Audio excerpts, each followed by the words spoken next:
ก็มาพบมาพ่อผู้สาวโสดหน้าใหม่เนาะสนกโดยสบายดีเด้อ สบายดีโดยมาพบมาพ่อกันเป็นครั้งแรกแนะนำชื่อ สบายดีน้องซื้อนิดเด้อ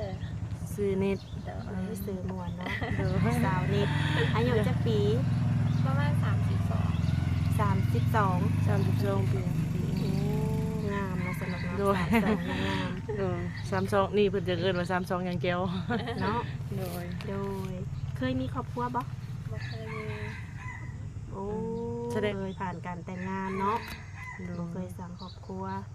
ครองโสดมา32ปีผู้เจบผู้งามผู้บ่าวแถวนี้ไปทางไหนเบิดนี่ จังมีเห็นผู้สาวเนาะ บ่มักบ่ผู้บ่าวแถวนี้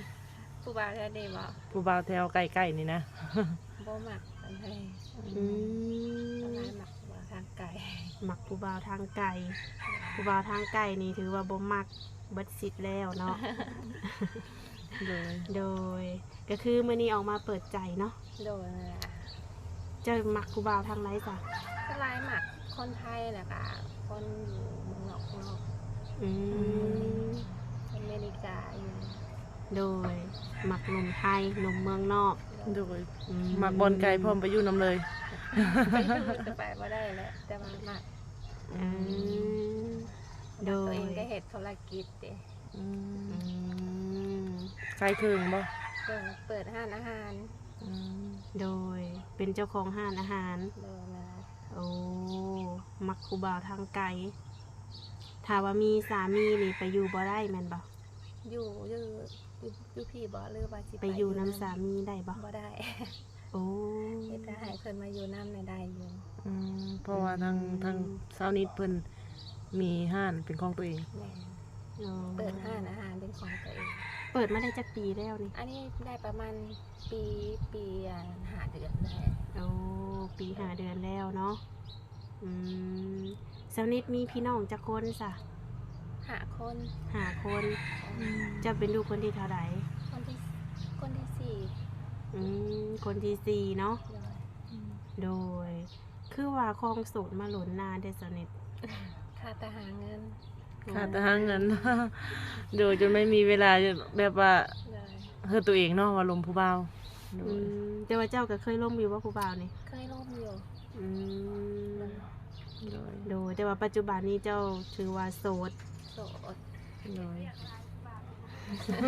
เฮ็ดเรียกลาย อืม โดยอ่ะนี่แหละเพิ่นว่าคนรอบข้างเพิ่นว่าเฮ็ดเอียกหลายจนบ่ได้มีเวลาลมผู้บ่าวเนาะ โดย แล้วคือมื้อนี้ออกมาเปิดใจได้คิดว่าสิมีเวลาลมอยู่บ่ผู้บ่าวนี่ ก็มีอยู่แต่ว่า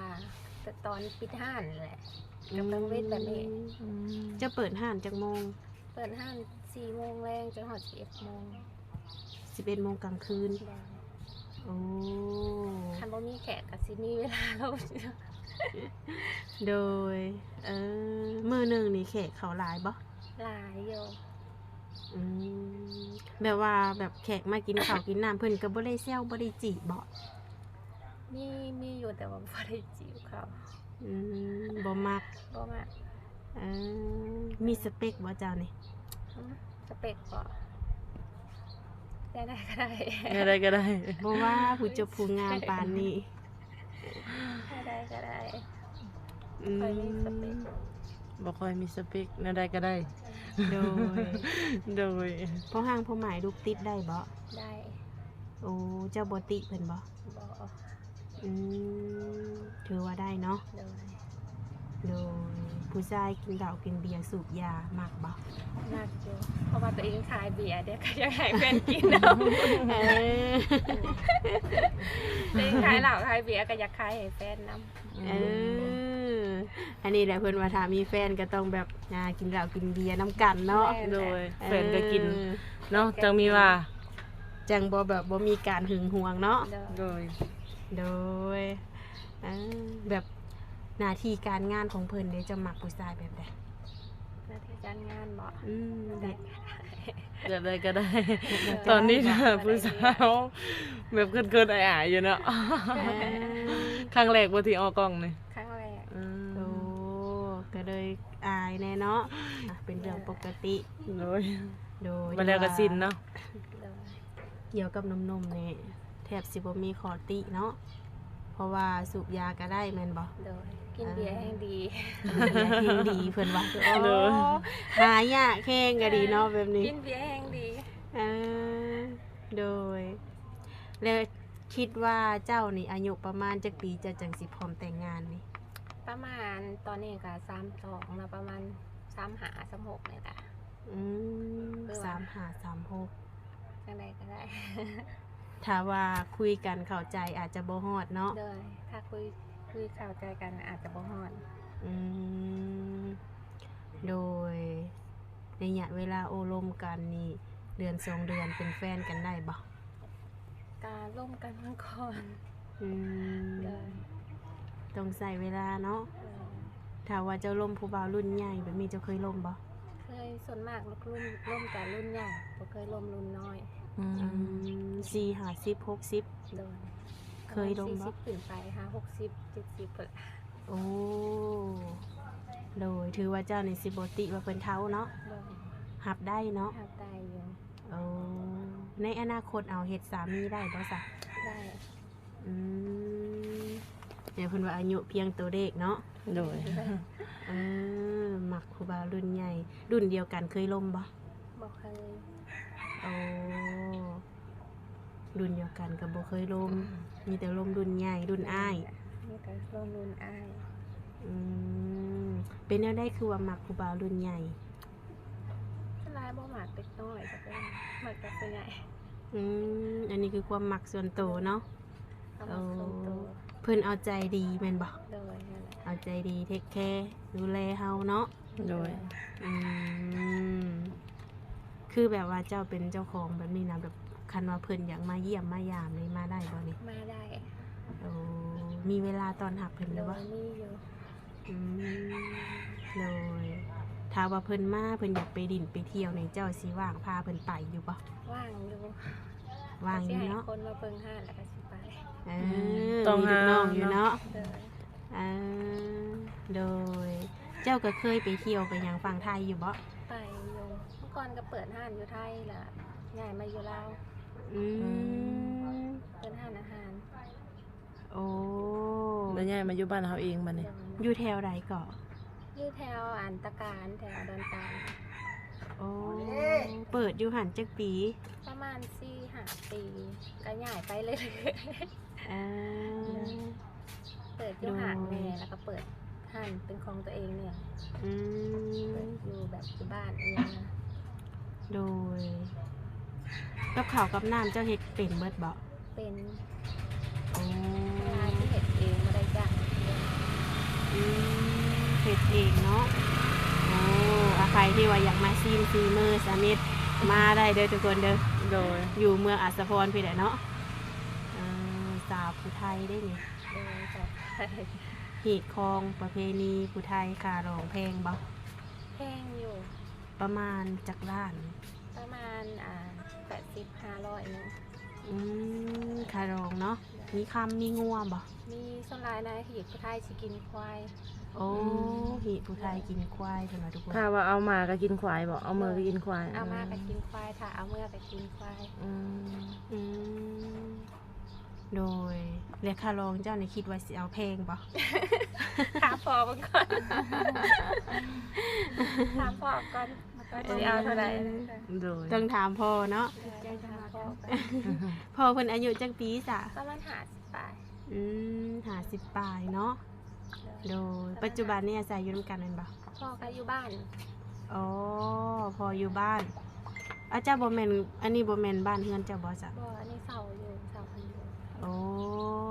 อันนี้จะเป็นสถานที่เศร้าบ้านเจ้าอยู่บ้านหยังซะ อยู่บ้านต้นเถิงแต่ว่าบ่ได้ไกลจากประมาณ20 ลักห่างกันอีกไป ต้นพึ่ง บ้านต้นพึ่ง บ้านต้นเถิง พอแห้ง ห่างกันอีกไปประมาณ20ลัก เออ ตัวนี้ก็ว่าไก่แล้ว โดยน้ำหนักเจ้าเท่าไหร่ 62 ความสูงเด้ 167 อืม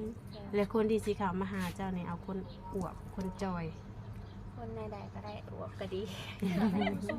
อวบก็ดีเนาะ อวบก็ดี เออความสูงเพิ่นได้ซะ สูงบ่ได้ใดก็ได้บ่ได้เหลือ น้องติดงานแล้วแม่นี่นะ โอ้ เออ จะสูงกว่าหรือต่ำกว่าก็ได้เบิดบ่ เออได้เบิด อืม เลย โดยก็ถือว่าเกี่ยวกับหนุ่มๆนี่แทบสิบ่มีข้อติเนาะ เด้อ อืมมีอยู่บ่ส่วนที่จะบ่มักนี่ ฮะบ่มักบ่ มีบ่บ่มี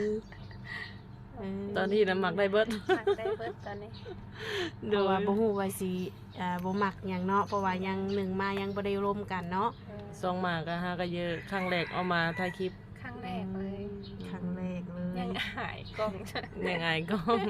คิดล้นว่าก่อนสิมาเปิดใจนี่ โดนอยู่ได้ประมาณ2-3 เดือนได้ ป๊อดเด้อเนาะก็มื้อ ทำใจจนฮอดปัจจุบันนี้ โดนแหละ อืม มื้อนี้ถือว่าพร้อมคักแน่ พร้อมแล้ว เออเนาะ พร้อมสิมีครูบ่าวแล้ว พร้อมสิมีคู่ชีวิตแล้ว โดยเจ้าได้เฮ็ดนาเฮ็ดหน้าอยู่บ่ครอบครัวนี่ ครอบครัวเฮ็ดอยู่ อืมถือว่าได้เฮ็ดนาเฮ็ดหน้าอยู่เนาะข้าวน้ำซ้ำปลานี่บ่ได้ซื้อแม่นบ่ บ่ได้ซื้อ โดย พอเฮ็ดมาให้ อืมคือทางทพ่อเพิ่นเฮ็ด โดย โอ้คือเจ้าก็สิอยู่ห้านนี่แม่นบ่ โดยมีแต่อยู่ห้านประจำ อืม บางเทื่อก็ไปเกี่ยวข้าวซอย โอ้เกี่ยวข้าวลำหน้าเป็นบ่ เป็นอยู่ โอ้บ่น่าเชื่อนะสนก โดย ผู้จบผู้งามปานนี้เกี่ยวข้าวก็ เกี่ยว เป็น ข้าวกับบางเทื่อก็ไปเกี่ยวซอยพออยู่ อืมโดยเฮ็ดนาเฮ็ดหน้าเป็นเฮ็ดนาอยู่แนวกินเป็นเบิด โดยเป็น ถ้าว่ามีสามีก็เฮ็ดให้สามีกินได้เบิด โด เนาะ ยโดย โดยถ้าว่าเพิ่นชวนไปเที่ยวฝั่งไทยเจ้าไปได้บ่ ไม่ได้ โอ้ไปได้เนาะ โดย อืมสงกรานต์นี่เจ้าปิดห้านอยู่บ่สงกรานต์ เปิดอยู่ เปิดเนาะ โดย โอ้ถ้าว่าเพิ่นนี่อยากมาช่วงสงกรานต์นี่ได้บ่ มาได้ โอ้ มาขายเครื่องซอยกัน เออ มาได้มาขายเครื่องซอยกัน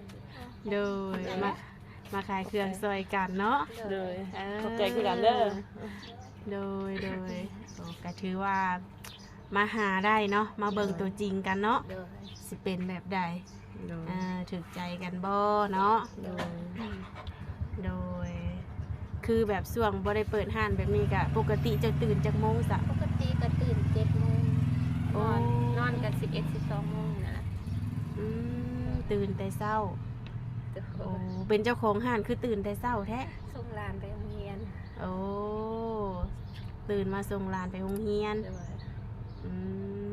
มโดยถือว่าแต่ละมื้อนี่แขกก็เข้าได้อยู่เนาะ โดยหลายอยู่ ไปเรื่อยๆแม่นบ่ โดย อืมมื้อนี้ก็ถือว่ามาโอมาลมกันเป็นครั้งแรกเนาะ โดย คือผู้บ่าวก็ถือว่าบ่ได้จำกัดอีหยังเพิ่นเนาะ บ่จำกัด หน้าตาของเพิ่นก็บ่ได้จำกัดบ่ บ่ อืม ข่าวเท่าใดแห่งดี โอ้ ยิ่งแกยิ่งมัน แม่นยิ่งแก่ยิ่งมัน เราจะเดิน ฟ้า ก็ดี เนี่ยเพิ่นว่ามักอันนี้คือมักผู้บ่าวรุ่นใหญ่ของแท้เนาะ โดย คือบ่ตัวบ่ต้มบ่ปิดบังแฮงเฒ่าแฮงดีเพิ่นว่าทุกคน ข่าวแห่งดี อ่ะหนุ่มๆเฮาเนาะ โดย FC เพราะว่า FC หนุ่มๆนี่มีแต่อายุ50 60 70 อืม ถือว่ามีสิทธิ์เนาะ โดย อืม เพราะว่าตัวนี้เพิ่นนี่ก็ว่า